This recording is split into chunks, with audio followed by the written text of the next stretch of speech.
Halo, assalamualaikum warahmatullahi wabarakatuh. Selamat datang kembali di channel Zian Permana.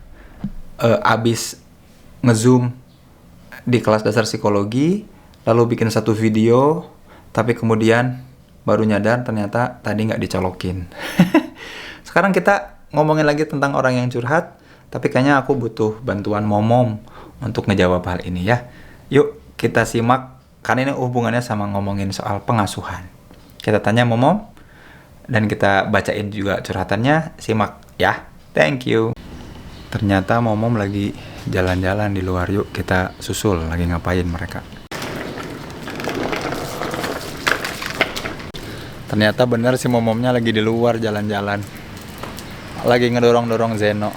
Yuk kita coba tanyain ke momom. Mom, ada pertanyaan mom. Nanti jawab ya. Sambil jalan aja. Siap momom? Jadi gini, ada yang curhat ke DM. Dia punya anak umur 2 tahun. Aktif banget, perempuan. Kerjaannya pengen keluar rumah terus. Nah, kalau setiap kali nggak diizinin keluar rumah itu akan ngamuk. Ngamuknya tuh ngamuk parah, hebat. Nah, kira-kira perlu diapain? Perlu ditanya dulu ibunya kenapa nggak diizinin keluar.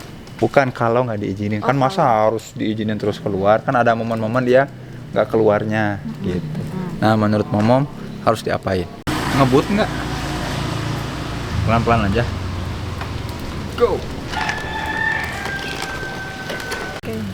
Aku lagi sibuk nih, anak aku lagi mau keluar juga, nanti kalau dilarang jadi nangis. Curhatan teman kita ini sama banget sama anak saya yang ketiga ya, Zeno, kayak gitu. Betul, maunya di luar terus. Kalau dikasih pengertian, hanya waktu-waktu tertentu keluarnya juga tetap nggak mau gitu ya. Kalau dikasih buku gambar atau dialihkan ke mainan juga nggak betah. Mau tapi nggak lama dan nggak betah gitu ya. Itu diapain? Nah, bagus banget pertanyaannya. Terima kasih banyak udah curhat tentang ini. Yang pertama, saran saya sih gini. Yang pertama adalah tahan diri untuk tidak ngasih label apapun terhadap anak. Biasanya orang tua tuh terdorong untuk mencoba menjelaskan dan nyari sebab dengan cara ngasih label. Jangan-jangan anak saya hiperaktif. Jangan-jangan anak saya tuh ADD ya, ada attention deficit lah, susah apa. Jangan dulu kemudian ngasih label, apalagi labelnya didapat dari browsing dan googling ya. Itu tahan. Jadi jangan ngasih label, karena ketika label itu udah jadi asumsi, maka kita kemudian akan mendiskriminasi anak dengan label itu. Pantas makin mengkonfirmasi. Ada yang namanya confirmation bias. Kita jadi error dalam menghadapi anak kita. Kita anggap anak kita tuh ya memang hiperaktif lah, apalah. Padahal nggak gitu. Itu yang pertama. Yang kedua, coba ajak diskusi, ajak ngobrol. Ketika apa? Ketika dia lagi nyaman dan anteng main di luar.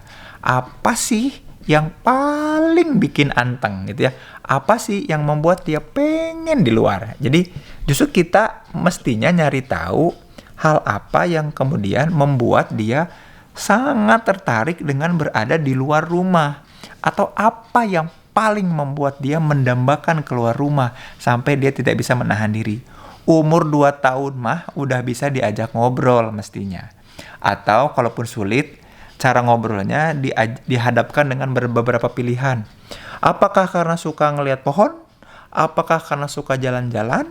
Apakah karena suka melangkah? Nah, kalau ternyata kita bisa ngulik itu, mengekspor itu, kita jadi tahu ya, dia seneng dieksplorasi dan mengelaborasi hal apa dalam dirinya.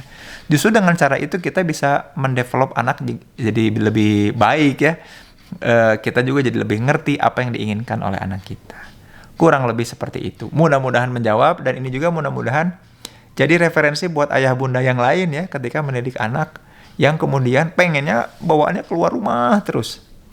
Walaupun sebetulnya yang perlu kita siapkan adalah anak-anak kita tuh suatu saat juga akan senang banget di luar rumah ya, terutama ketika mereka remaja dan beranjak dewasa. Tapi itu masih lama ya, dan mudah-mudahan nggak kayak gitu. Mudah-mudahan anak-anak kita tetap betah berdiskusi, berinteraksi sama kita sebagai orang tuanya. Bukan cuma anak yang kurota ayun, kita juga jadi orang tua yang bisa menenteramkan jiwa-jiwa anak, dan berada dekat kita tuh mereka merasa tenang dan tentram juga. Terima kasih atas pertanyaannya. Kalau teman-teman mau curhat juga di Instagram Zain Permana aja. Pamit mundur ya. Sampai jumpa di video selanjutnya. Assalamualaikum warahmatullahi wabarakatuh.